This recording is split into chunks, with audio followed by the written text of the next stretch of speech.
Y muy buenos días, y ya estamos el día de hoy, miércoles, con las mañanas informativas de UCI Noticias. Hemos amanecido con nuevos audios, con nuevas historias, con entradas a Rusia, con viajes, con ayudas de estos magistrados que realmente ponen en evidencia la pobreza de nuestras instituciones. Pero hay un par de preguntas que hay que dejar ahí y que están en el tintero. Una es ¿por qué sacan esta información en este momento? ¿A quién beneficia esto? Segundo, ¿por qué lo saca un periodista o una plataforma vinculada a la izquierda? ¿Cuál es la intención? ¿Quién ha querido promover esto? ¿Quién? Este es un juego y ayer esa actitud del Ministerio Público totalmente errática en la forma de manejarse al intervenir IDL Reporteros. Yo no mato al mensajero, respaldamos al mensajero, creemos que está bien que se haga esto, pero también tenemos derecho a preguntarnos y que la opinión pública sepa ¿por qué? ¿Por qué en julio? ¿Por qué a puertas de fiestas patrias? Cuando esto ya ha estado días antes, semanas antes. Pero bueno, vamos a ver. Está Tiffany, sí, hay una nota. Bueno, pero la nota la vamos a ver antes de la visita del ex ministro de Justicia y ex presidente del Tribunal Constitucional, Víctor García Tomás, quien nos va a acompañar el día de hoy más adelante.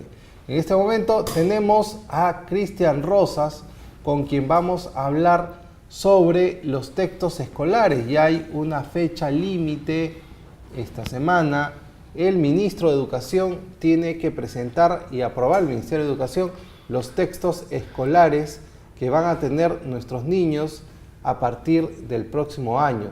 Es un tema muy importante que ha sido debatido en el Parlamento. El ministro de Educación, en una primera instancia, se le requirió saber qué textos escolares son los que se van a presentar. No los envió, no los ha hecho públicos, y ese secretismo, pues, hace que la gente se indigne. ¿Tenemos un videíto, Javier? Sí.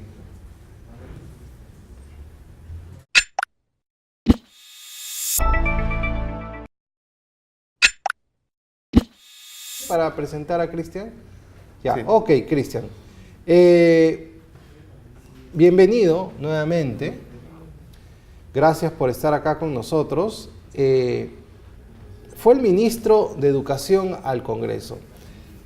Este tema de los videos, este tema de los textos escolares es el que genera la creación de un colectivo, de un movimiento, como Con Mis Hijos No Te Metas, que tiene un gran arraigo y arrastre popular, no solo en el Perú, sino también en la región. Cuéntanos un poco el inicio de esta lucha y por qué ahora este tema de los textos escolares es tan sensible, que no era cuando tú estudiabas en el colegio y yo estudié en el colegio, ¿no? Bueno, gracias ante todo, Miguel, por la oportunidad que me brindas a mí y al colectivo para expresar nuestra voz en este programa. Te lo agradezco una vez más. Y efectivamente, permíteme responder a tu pregunta. Nosotros en el Perú el año pasado, o el anteaño realmente, el 2016, reaccionamos frente a una imposición de índole ideológico que se estaba realizando no solamente en el Perú, sino en la región. Esto empezó en Colombia, con la ministra Parodi de Educación, sacó unas cartillas similares a las que estaban también en el Perú, donde se les confundía a nuestros hijos y se les inducía a una incongruencia sobre su propia identidad. Se les mentía diciendo que la identidad se construye, que uno mismo lo puede generar. Algo que es falso, algo que es mentira, porque nosotros tenemos una identidad que es objetiva, es corroborable, es verificable, es universal y es humana, pertenece a la especie humana.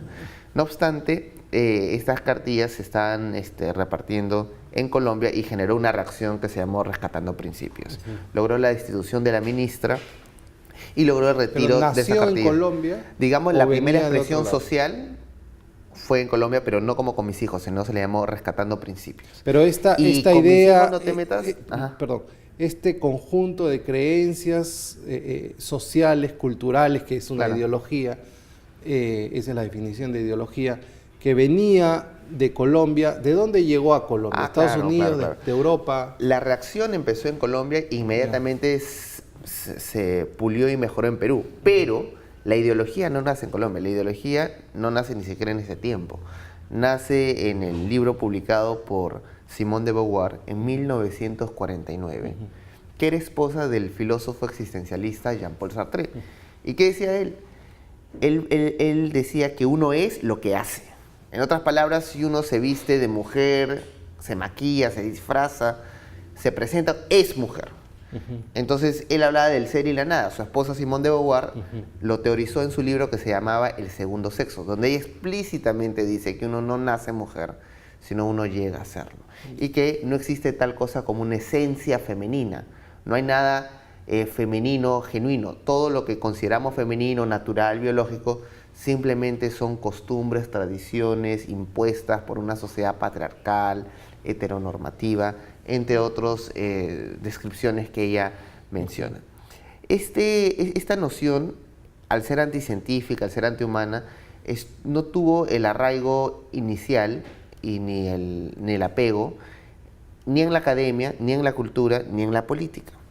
Tanto así que la propia Iglesia Católica inclusive lo puso en su lista de libros prohibidos por mucho tiempo. Pero poco a poco comienza a aparecer el término género, que es la propuesta que ella da para reemplazar al ser humano hombre-mujer. Entonces ya no somos hombres y mujeres humanos, sino somos género. Y al ser género, el género dice no hay esencia femenina. Al no haber nada naturalmente femenino o masculino, que todos son construcciones incluyendo la identidad, entonces esta teoría propone que uno mismo es su Dios. Uno mismo se crea a su imagen y semejanza como mejor le plazca. Y por lo tanto tiene el derecho de imponerlo y todo aquel que desacate ser penalizado o sancionado. Esta ideología tal cual se pretendía imponer en nuestros hijos. Por ejemplo, cuando se hacen los textos escolares, debemos recordar en el Perú, estamos hablando ya actualmente, se cita al PLANIC. El PLANIC fue el Plan Nacional por la Igualdad de Género. Y en estas citaciones que se hacen se mencionan autores como Stoller. Y Stoller ha hecho estudios, o sea, lo importante de ese PLANIC, el Plan Nacional de Igualdad de Género del 2012 al 2017, es que mencionan una lista bibliográfica. Y cuando uno ve la lista bibliográfica y tú ves lo que dicen los autores, se habla, por ejemplo, en 1968, Robert Stoller, que está en la lista bibliográfica, ¿no?, desarrolló una investigación empírica sobre los trastornos de la identidad. Y esto lo usan como fuente para promover la ideología de género, cuando eso fue un estudio sobre trastornos de identidad. Lo único que Stoller hizo fue replicar lo que ya había dicho Simone de Beauvoir, que el sexo y la identidad se construyen. Entonces, Bueno, es la concatenación académica que se hace. bueno, de sus temas, pseudoacadémica. ¿no? Sí. Claro. Bueno, invitamos a todos los que nos están viendo en este momento o nos escuchan en los 106.7 FM de Radio Fama, de que envíen sus preguntas, ya sea por Twitter, ya sea por Facebook, pueden llamar también a la radio, pueden de cualquier forma que se quieran comunicar con nosotros para transmitirle sus preguntas, sus dudas a Cristian. Cristian, yo he visto este tema en los colegios públicos de Estados Unidos. Claro. Mi hijo estudia en Estados Unidos y en su colegio está este tema, ¿no? Lo cual me sorprendió. Y efectivamente, tú te sientes transgredido. Claro. Porque dices, yo como padre digo, yo no quiero esto. Hay otros que te dicen, sí, yo quiero esto. Creo que para eso está la escuela privada. Y en la escuela privada, si quiero, mi hijo puede ser una escuela musulmán, Claro, una lo que escuela sea. católica, una escuela cristiana, una escuela budista, ¿no? En España, donde he vivido también un tiempo, también lo vi, Claro. ¿no? Y inclusive en un seminario que fui, que se llamaba Política y Religión, donde yo obviamente quería ver, yo estoy de acuerdo con la separación de estados, Claro, yo claro. estoy de acuerdo con el La Estado libertad. laico, yo estoy de acuerdo con la libertad. Vinieron a decir unas señoras feministas que el enemigo era la iglesia. Es como que yo me ponga acá a decir los enemigos son los feministas, los enemigos son los animalistas, los enemigos son... No entiendo por qué se creó esto. Ahora, con Mis hijos no te metas nace a partir de que se pretendió imponerlo en el Perú. Imponer en el Perú, ¿no? Claro, y esto en el gobierno del señor Pedro Pablo Kuczynski, ¿no? En el gobierno del señor PPK se pretendió imponer este tema bajo la gestión de Saavedra y Marilu Martens también, esta noción del género de nuestros hijos. Inclusive se denunció unas guías de orientación donde a los niños de primaria se les hablaba de la Caperucita Roja, pero contaba al revés, el Caperucito, dos niños, se les comenzaba a incentivar e introducir a las orientaciones sexuales que no es competencia del Estado. Ahora, caso curioso que mencionas de España, hace poco vino una autora de un libro muy famosa, Alicia Rubio, que también denuncia el tema de género. Ella era maestra en colegio público en España, y era maestra de educación física. ¿Y qué pasaba? Le exigían que tenían que jugar los niños y las niñas fútbol. Entonces, ¿qué pasaba? Las niñas, que estaban a veces de arqueras o de defensa, cuando venía la pelota se estaban conversando, estaban haciendo otras cosas y les hacían gol. ¿Y qué generaba? Que los niños más bien se enfurecían contra las niñas. Decían, ¿por qué no tapas? Eres una mala jugadora de fútbol. Y las niñas decían, pero yo tampoco quiero jugar, no quiero jugar. Entonces, a los niños se les está usando como medio de realización ideológica. Y esto sucede cuando se impone una ideología.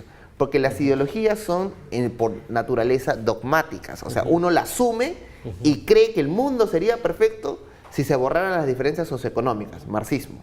Otro dice, no, el mundo sería perfecto si hacemos una purificación racial, nazismo. Ahora dice, no, el mundo sería perfecto si eliminamos las diferencias sexuales. Claro, la gran crítica que le hacen con Mis hijos no te metas es precisamente esa. No, ustedes quieren imponer. Lo que yo tengo entendido es, no, nosotros no queremos simplemente que el Estado, el gobierno, se salga de la línea educativa que tiene que darle a mis hijos, y el tema de valores, de principios, Mira, de Miguel, sexualidad se lo doy yo. Has comentado algo muy preciso. Eso es un complejo de proyección-reflejo. Así, proyección. Claro, es una proyección-reflejo. Porque nosotros no estamos imponiendo nada. Lo que nosotros exigimos es que se nos trate como lo que somos. ¿Y qué somos? Humanos. Hace un rato compartías que tú te sentías transgredido cuando a tu hijo le enseñaban en el colegio en Estados Unidos estas nociones que iban contra el sentido común.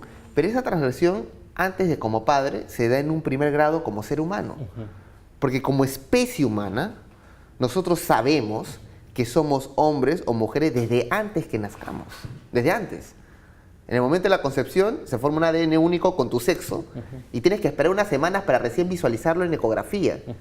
Y sigue siendo hombre o mujer aún después de muerto. Así es. Tu hueso, sí. Entonces, ese sentimiento de transgresión no es como padre, no es como Miguel, sino es en el grado humano, como humano. ¿Y qué hacemos? ¿Qué hacemos con los niños que se sienten diferentes? Bueno, existe el DSM-5, que es el Manual de Diagnóstico de Enfermedades Mentales y Estadísticas de la Asociación Americana de Psicología, que ha respondido muy bien a estas preocupaciones. Ha dicho que la disforia de identidad, o sea, este problema de incongruencia de identidad, disforia infantil, de género. La disforia de género, antes se le llamaba disforia de identidad de género en el DSM-4, que es un trastorno de identidad. En el caso de los niños o las niñas, se supera naturalmente. Según las estadísticas, en el caso de las niñas que se trasvisten como hombrecitos, pasado la adolescencia, juventud, el 98% regresa a su identidad natural. Esas son estadísticas del manual vigente del 2015. No fijan su identidad. Claro, y que esas confusiones, por último, de este sector mínimo, son naturales y se revierten naturalmente también. Y en el caso de los hombres, en un 88% de los casos. Por lo tanto, a un niño que en edad temprana, 6, 7 años, cuya corteza cerebral está en pleno desarrollo y cuyo aprendizaje se da mediante la imitación y la repetición, no se le puede inducir ni tampoco exigir una capacidad racional de decisión que aún no ha desarrollado. Por lo tanto, decir que imite algo que es antilógico, antirracional, antiverdad, es inculcarles e imponerles un dogma. Un dogma que no se ajusta ni a la ciencia, ni al conocimiento humano, ni a nuestra humanidad, ni a la naturaleza. Esto es la razón por la cual con mis hijos no te metas aparece, porque como dice su nombre, no queremos que con nuestros hijos se metan este tipo de ideologías ni de imposiciones, porque no corresponden. Todo ser humano tiene un valor, no porque lo otorga el Estado, ni tampoco porque lo otorga la Iglesia, sino porque lo reconoce el Estado. Por eso la Constitución en su artículo número 1 dice que es la defensa de la persona humana y su dignidad el fin supremo del Estado. Son el fin supremo del Estado. La defensa de la persona humana. ¿Cuándo hay una persona humana? Cuando se genera personalidad. ¿Y cuándo hay personalidad? En el preciso instante de la concepción. Está toda su personalidad. Y dignidad, permítame explicar por qué habla de la dignidad. Porque en los 40 Hitler decía literalmente que hay vidas indignas de vivir. Así, y por eso justificaba la eugenesia, la purificación racial, la eutanasia y el holocausto. Vidas indignas de vivir. Y les clasificó con un término que no es un insulto, sino es un término histórico, imbéciles. Y a lo racial, Mischlings, que significaba híbrido, primero, segundo, tercer, cuarto grado. Después de este terrible holocausto y guerra mundial, se recupera el reconocimiento que toda persona humana tiene una dignidad que es intrínseca, inherente, innata, natural. ¿Eso qué significa? Que no lo otorga el Estado, no lo otorga la Iglesia, no lo otorga la minoría ni la mayoría, solamente lo reconoce. Se reconoce la dignidad de la persona humana y se la defiende. El Estado tiene la obligación de defender. Por lo tanto, a un ser humano, hombre, que tú le digas que es mujer, que tú le inculques y le digas que no es lo que es, que tú le induzcas al rechazo de su identidad propia para incapacitarlo de amarse y aceptarse como lo que es. Y por lo tanto, incapacitarlo de aceptar al resto como lo que son, es un adoctrinamiento antihumano, anticientífico y eminentemente inmoral. Es antiético, no se debe de hacer. Esto ya lo hemos visto en la historia. Es por eso que cuando mencionas que en España hubo esta reunión de política e iglesia, o el tema, y mencionan que el enemigo es la iglesia en este tema, tienen razón. ¿Por qué? Porque la iglesia, al menos la iglesia cristiana, se define como el estandarte y baluarte de la verdad. O sea, Cristo mismo le respondió a Pilato, le dijo, por esto nací y por esto vine al mundo. Pero ahí entramos a lo mismo. Un Estado no puede asumir que la doctrina de la iglesia es la verdad. No, el grupo, ellos dicen que el enemigo es la verdad. ¿Por qué? Porque la iglesia defiende la verdad. ¿Qué verdad? Que toda vida es digna. Eso es una verdad. ¿Qué verdad? Que somos lo que somos. Somos hombres o mujeres. Nuestro cuerpo no miente. Cualquiera puede verificar. O sea, somos lo que somos. Eso es una verdad. Si no hay verdad, entonces ¿qué es la mentira? Es como el congresista Petrosi hace unos días estuvo en una entrevista y cometió un suicidio intelectual de forma televisiva. Él dijo, no existe tal cosa como la verdad absoluta. Y en Twitter se le preguntó, ¿y esa declaración es verdad? O sea, es un argumento que se derrota a sí mismo. La verdad, por supuesto que existe. Entonces, cuando identifican que el enemigo de la iglesia es porque esencialmente el rol de la iglesia es proclamar la verdad. ¿Cómo? En la época inglés, cuando se dio la liberación de la trata de esclavos o la esclavitud, en 1807, un joven, 21 años, congresista, diputado, William Wilberforce, salió a pelear contra todo un sistema del Reino Unido diciendo y defendiendo una verdad. ¿Qué verdad? Que todos hemos sido creados a imagen y semejanza de Dios y todos tenemos el mismo valor. Ese fue el argumento principal de Wilberforce. Correcto. Yo creo en eso, creo en el rol social y la proyección que debe tener la iglesia, pero el problema es que un Estado no puede asumir esa ya, muy buena. Ahí, ¿no? ¿Qué pasa? A veces se confunde. A ver, ¿debe de existir separación de Estado e iglesia? Por supuesto. Y el primer ejemplo lo da Jesucristo. Él dice, al César lo que es del César, y menciona, agarro una moneda, ahora uno puede decir un billete, dice Banco Federal, ¿qué? A él dale. Sabe que ahora, hermano, en verde. Y después, ¿qué dijo? Hizo la distinción, dijo, pero a Dios lo que es de Dios. Ahora, ¿qué lleva impreso la imagen de Dios? Si el billete lleva, o en la moneda de César, ¿qué lleva impreso la imagen y semejanza de Dios? Uno. Por eso Jesús dijo, se resume toda la ley de la Biblia, todo se resume en este mandato. Amarás al Señor tu Dios con toda tu mente, corazón y fuerzas.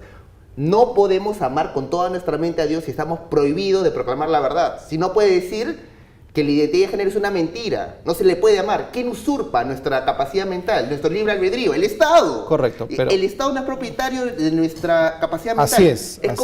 Permítanme concluir esta idea. Es sí. como Petrosi también dice, ¿no? En la entrevista decía, yo me declaro un libre pensante. Y le pregunta al periodista, ¿pero usted no va a chocar con otros congresistas conservadores que se cierran? No, yo soy libre pensante. Y yo me pregunto, ¿y él es libre pensante por elección? O sea, hay personas no libre pensantes. Todo ser humano es libre pensante. Es irrenunciable. Es una facultad que no te lo otorga el Estado ni la religión. Te lo otorga el Creador. Es natural. Correcto. Entonces, el Estado tiene que respetar esa libertad de tu pensamiento, Así es. de tus sentimientos y de tus fuerzas. Y de los otros. Por supuesto. Por eso el Estado no puede prohibir a uno ni a otro Así es. qué pensar, qué decir o qué sentir. Así porque es. ellos no son propietarios de nosotros. Entonces, al César lo que es del César, toma tus impuestos. Pero a Dios lo que es de Dios. No le podemos nosotros rendir la mente de nuestros hijos. No podemos renunciar a lo que somos. Sería un suicidio moral. Sería un suicidio espiritual. Sería un suicidio ético como nación. Y esto lo hemos visto antes en historia. No es la primera vez. Y siempre se ha apelado a las mismas armas. Por ejemplo, en la época nazi se apelaba al orgullo nacional. Después, en la época soviética, al orgullo soviético. La internacional. Y hoy, hace unas semanas, la marcha del orgullo sexual. Entonces se pretende imponer un enfoque impulsado por el orgullo. ¿Por qué el orgullo? Porque el orgullo no conoce razón. El orgulloso, aunque sabe que está en el error, no lo va a reconocer porque es orgulloso. Su fin es imponer y punto. Por eso el orgullo es un motor. Goebbels decía, no existe mejor motor político que inducir al orgullo a una nación. Sea cual sea el orgullo. Y efectivamente, es la misma estratagema que están usando hoy. Ahora, cuando vemos de dónde nacen estas ideologías, o sea, no nace acá el ministerio, ni siquiera nace Saavedra, ni siquiera nace de Martens. ¿De dónde sale el modelo del currículo? Nace increíblemente desde UNICEF, que manda las recomendaciones. ¿Y quién lo manda? ¿Con quién lo hacen? Con una sola ONG a nivel internacional. Su nombre, Planned Parenthood. Y Planned Parenthood también se ha internacionalizado. IPPF, International Planned Parenthood. Ahora, ¿qué es Planned Parenthood? Me gustaría si pueden ahora sí poner el video para entender ¿El video? ¿Ya está el video ahí? ¿A qué institución nos estamos confrontando a nivel mundial? ¿Ya está? Porque muchos no saben qué es Planned Parenthood. Adelante, por favor. Vamos con el video y regresamos con Cristian, que hoy día parece abogado.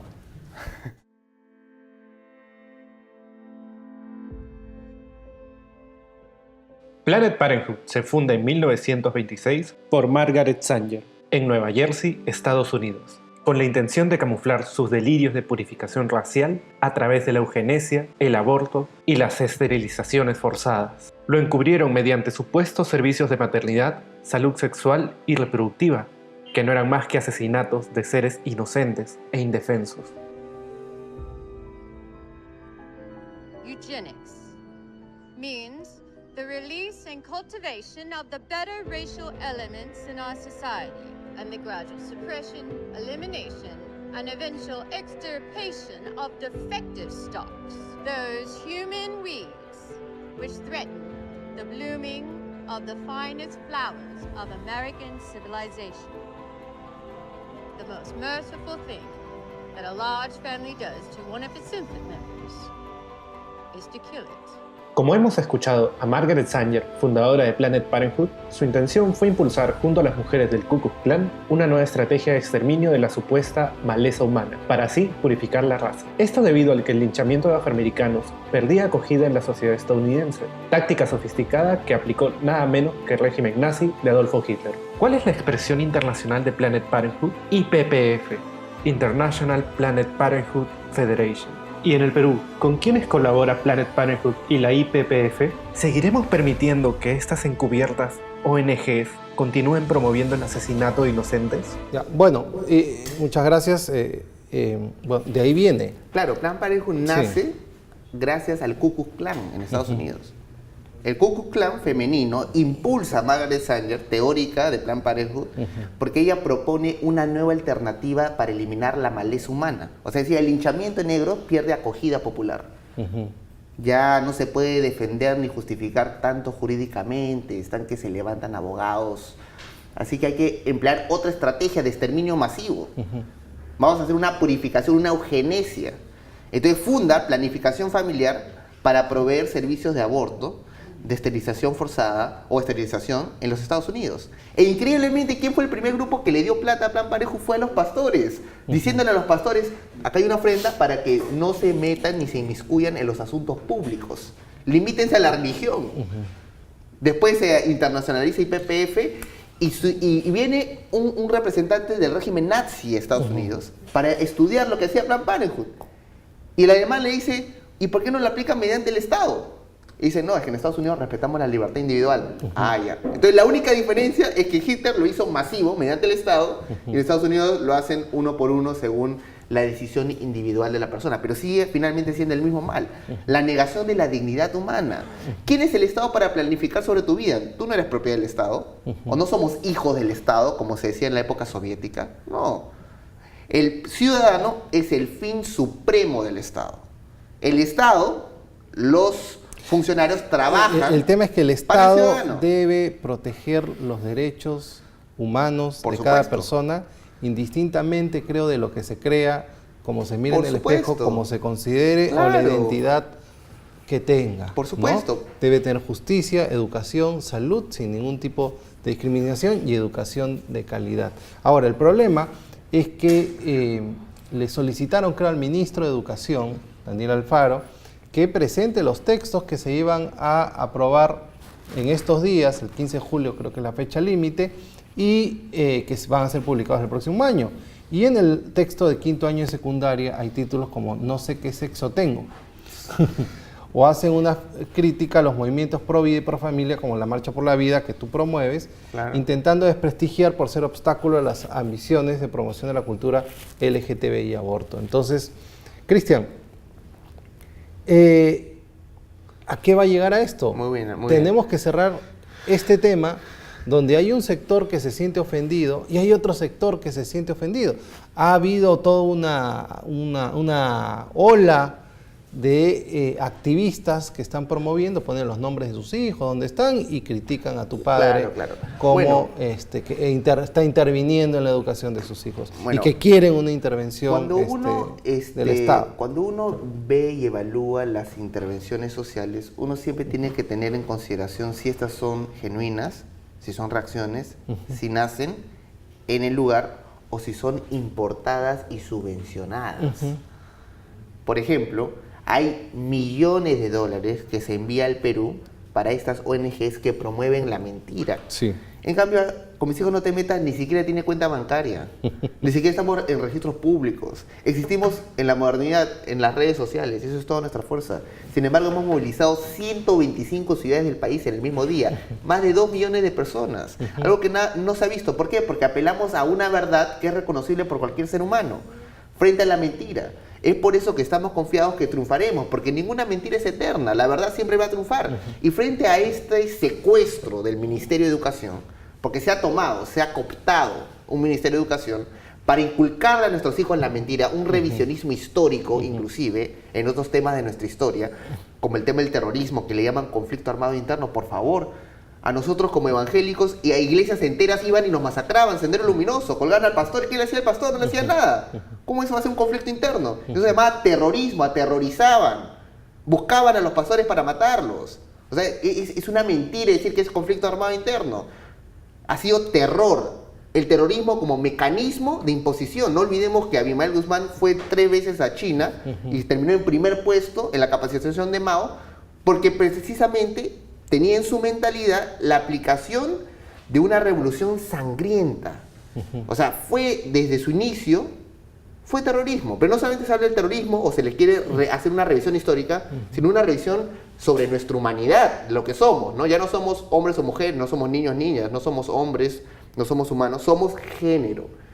Y este intercambio, esta etiqueta sociológica e ideológica no se debe de aceptar. ¿Y qué vamos a hacer nosotros? Lo mismo que hemos hecho antes, lo que hacemos ahora y lo que haremos mañana.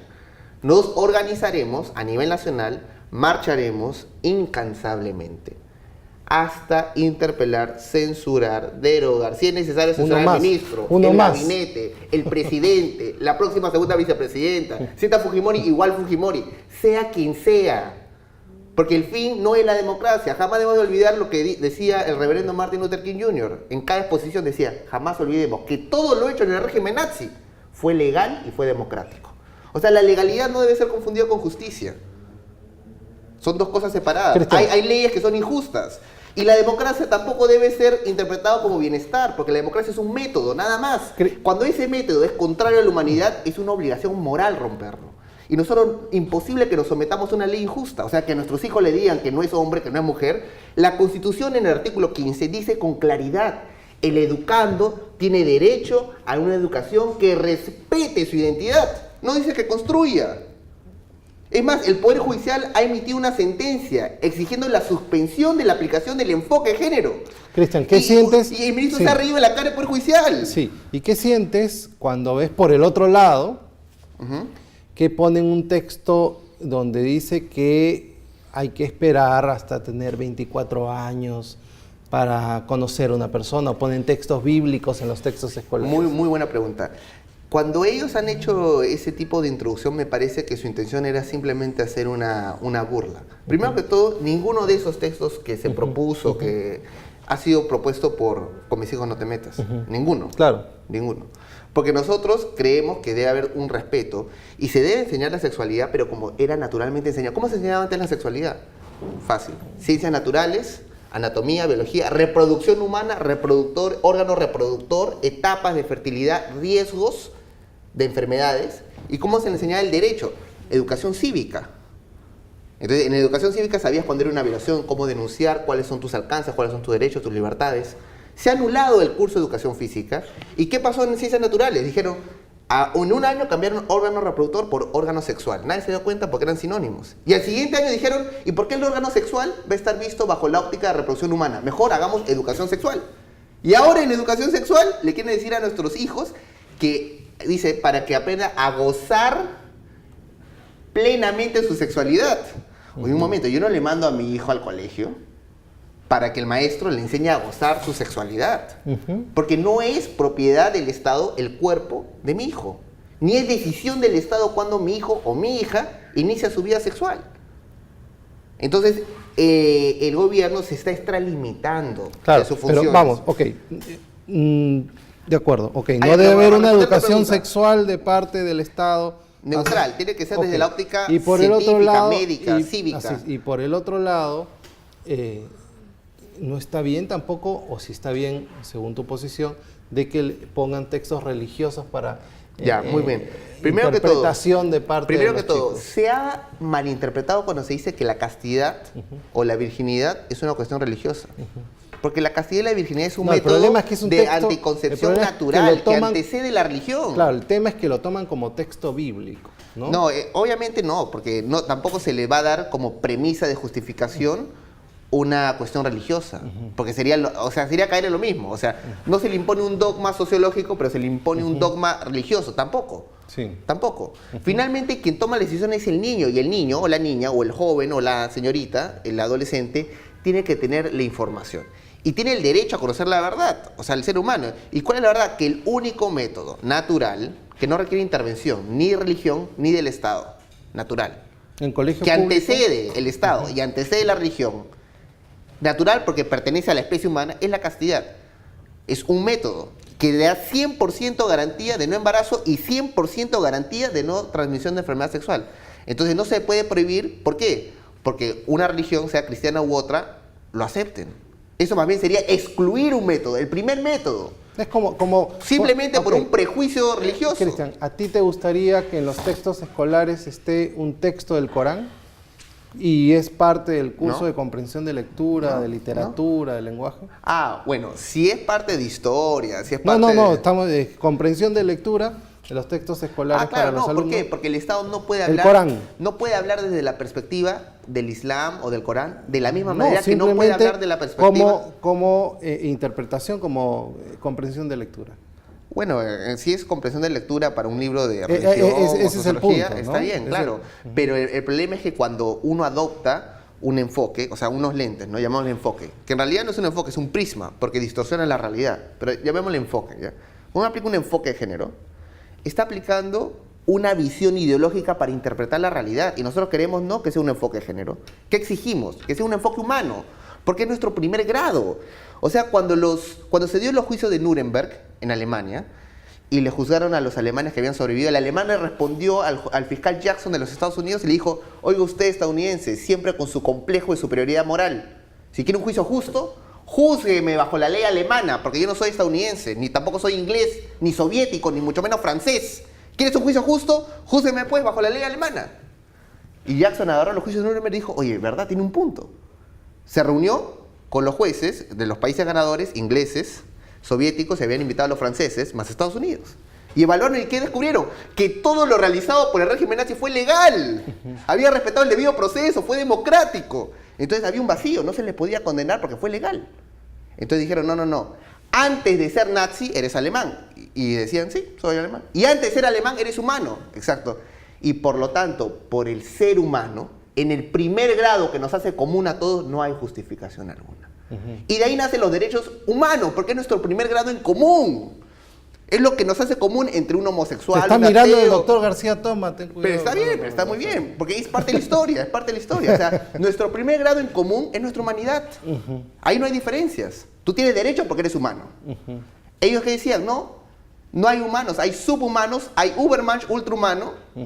Inclusive, no debemos de olvidar que llevaban indígenas de Latinoamérica y África a zoológicos humanos, en Bélgica, en Holanda, en Alemania, en España. Había zoológicos humanos donde había un indígena nativo de Amazonas y le lanzaban una manzana, le lanzaban un plátano y le decían: él no ha evolucionado plenamente a la humanidad. Esas son las taras del darwinismo, pues, que decían que habían eslabones entre la humanidad. Entonces, la gran victoria del siglo pasado es que ahora reconocemos nuestros derechos en primer grado, por ser humanos.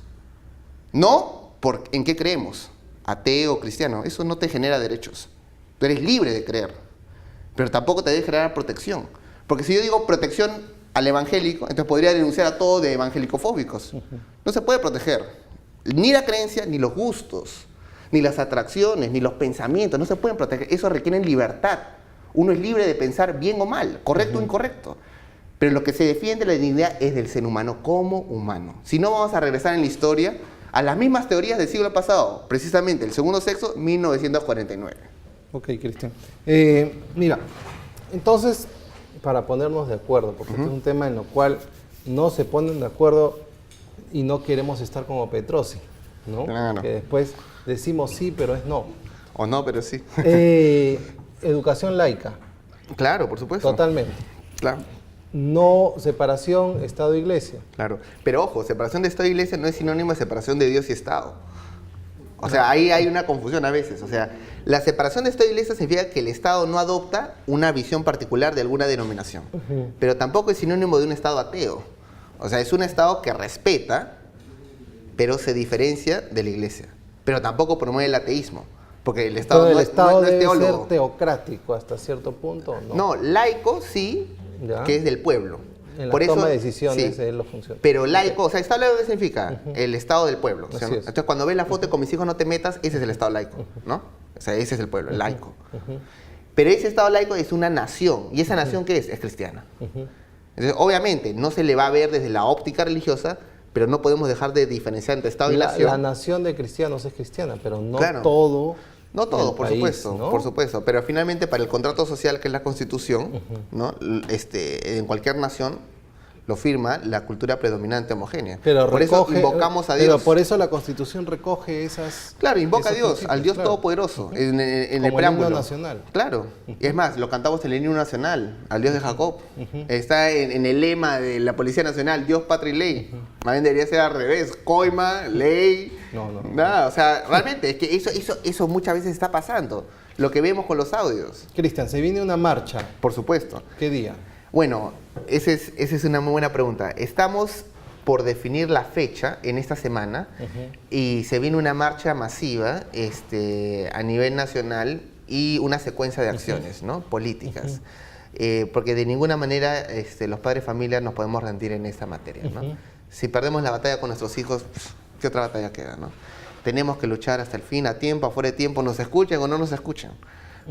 Confiados que la verdad siempre triunfará.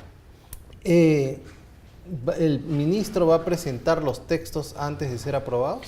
Mira, curiosamente el ministro pretendía excusarse como si fuera una máquina. Él dijo, el 15 de julio ya está el contrato para imprimir. Oye, un momento, si el Poder Judicial le ha dicho que suspende el enfoque de género, si su apelación aún no ha sido resuelto, es un desacato. O sea, él se rehúsa a obedecer a la autoridad, le ha dicho, suspende el enfoque y todo sigue con enfoque. O sea, se ríe del Poder Judicial, se ríe de la exigencia de los padres de familia, se ríe del control político. Es un déspota, pues. Y como déspota nosotros tenemos que reaccionar, tenemos que reclamar. Por eso es que se va a hacer una secuencia de marchas. Él ha dicho que no puede hacer nada porque el 15 se imprimen los textos. Pero nosotros creemos que sí puede hacer algo. Y sería realmente lamentable que se usen nuestros recursos, finalmente, nuestros recursos, para hacer algo en contra del pueblo. Él tiene que cumplir su función y no por eso tampoco debe ser un mérito de ser aplaudido. Por ejemplo, yo te pregunto, ¿algún ciudadano cuando va al cajero, ATM, GlobalNet, y le dan su plata, celebra, le deja una flor, le manda una carta al gerente general? No, porque es su plata. De la misma manera, cuando hacen obras el Estado, es nuestra plata. Y ese dinero se tiene que usar apropiadamente, según los límites constitucionales. No son soberanos y nosotros súbditos. No, el soberano es el pueblo.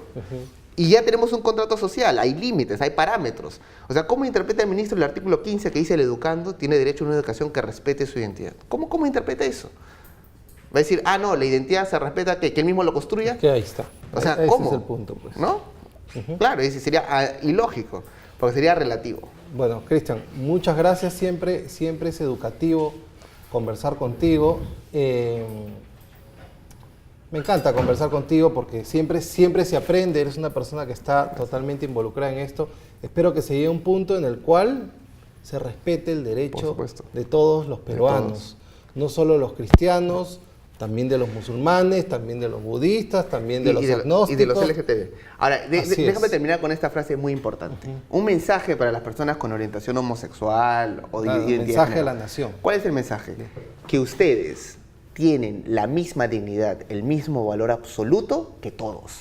No más, no menos. Todos tenemos el mismo valor y la misma dignidad. Y ustedes son libres de pensar y sentir como a ustedes mejor les plazca. Al igual que uno. Pero lo que no somos libres es de imponernos una forma de pensar particular. Vayamos a nuestro primer grado, nuestro grado humano, y respetemos las diferencias, ¿no? Porque finalmente, para mí, el género es lo más humillante para inclusive la mujer. Por ejemplo, en la Miss Universo de España, ¿qué dice este mensaje de ese transgénero? Que el hombre es bueno en todo, aún en siendo mujer, por encima de la propia mujer. Esa es una humillación, es lo que dice el género. O sea, sutilmente es lo que está diciendo. Y nosotros decimos, no, la mujer es mejor siempre en siendo mujer. Y el hombre va a ser mejor siempre en siendo hombre porque somos distintos. Hay que aceptarnos, hay que amarnos y hay que respetarnos aún en nuestras diferencias. Aún si uno se quiere transvestir, es libre. Y hay que respetarlo, pero no porque se transvistió, sino porque antes de eso es humano. Y como humano tenemos una obligación de amarnos y de respetarnos, aún en nuestras diferencias. Amarnos siempre. Si perdemos el amor, nos volvemos una sociedad apática y con la apatía entra siempre el mal. ¿Ustedes han tenido alguna mesa de trabajo con estas ONGs, estos organismos? Mira, nosotros nos promotores de la diversidad sexual. Mira, nos citaron al Ministerio de Educación para una mesa de trabajo, de diálogo. Pero cuando las ONGs LGTBI se enteraron que con mis hijos no iba a ir, dijeron no vamos, vamos en otro horario, porque no podían tolerar poder trabajar en conjunto. Igual nosotros fuimos, pero ellos ya no estuvieron. Y a nosotros nos encantaría decirles, oye, usted tiene el mismo valor que yo, igualitos. Te amamos, te respetamos. Pero lo que no podemos hacer es imponer. Es como que yo diga, se tiene que enseñar educación evangélica. No puedo imponerlo. De la misma manera, se tiene que enseñar enfoque de género. Tampoco. Nuestro primer grado, humanos. Y esto no solamente para el sector público, para el sector privado también. Para todos. Es parte de la autorización que el Ministerio de Educación debe dar a quienes educan.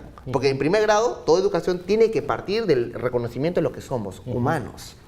¿No? Y bueno, ese es el mensaje de amor para todos y de respeto para todos. Muchas gracias, Cristian, y esperamos que nos des la información para acompañarte con las cámaras por supuesto. En las marchas y en el debate que se va a dar en el Congreso con el ministro de Educación. ¿Va a volver el ministro de Educación? Bueno, estamos viendo bien los Creo que tiempos. el Congreso está ocupado ahorita Sí, en otras sí, cosas. con lo del tema judicial, los audios. Bueno, entonces, muchas gracias, Cristian.